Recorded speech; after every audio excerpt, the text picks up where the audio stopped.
ширкатҳо аз ҷавон будани ҳукумати ҷумҳурии Тоҷикистон истифода бурданд.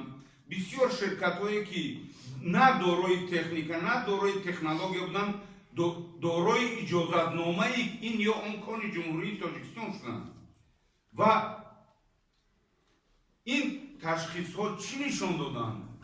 Ки як қатор ширкатҳои беномус бо ин иҷозатномаҳое ки ҳукумати ҷумҳурии Тоҷикистон дода буд ба онҳо барои омӯзиши геологӣ ё ки коркарди конҳо, онҳо дар биржаҳои гӯем ки байналмилалӣ ин иҷозатномаҳоро истифода бурда маблағ кор карданд.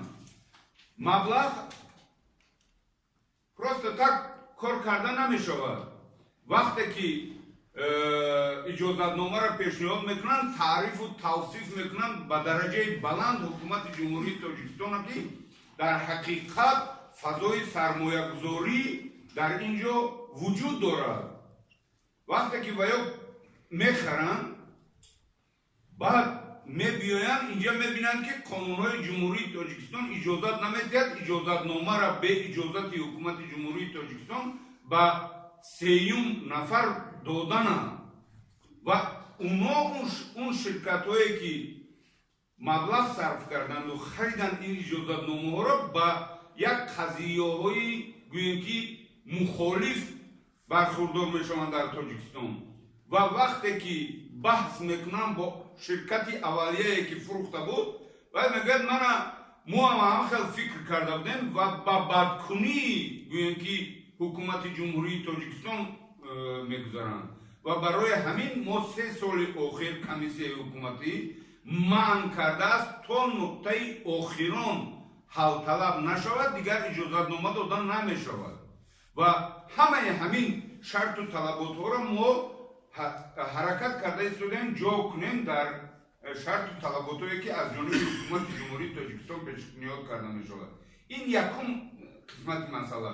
дуюм қисмати масъала, мо мехоҳем тарафи ҷониби Тоҷикистон мехоҳад ки фаҳмад аз сармоягузор ки кона мегирӣ дар кадом ҳолат, дар кадом вақт ба ҳукумати ҷумҳурии Тоҷикистон лоиҳа пешниҳод мекунӣ.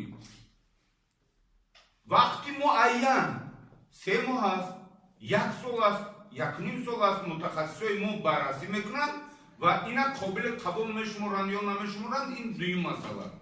мана ҳамин талаботҳое ки гӯем ки бо якчанд талаботҳое аст ки ҳукумати ҷумҳурии Тоҷикистон мехоҳад бо ҳамин роҳ ба танзим дарорад соҳаи коркарди маъдана дар минбаъд, барои он ки мо ҳар сол наметавонем қонуни ҷумҳурии Тоҷикистона дар бораи канданиҳои фоиданок, дар бораи қаъри замин иваз кунем.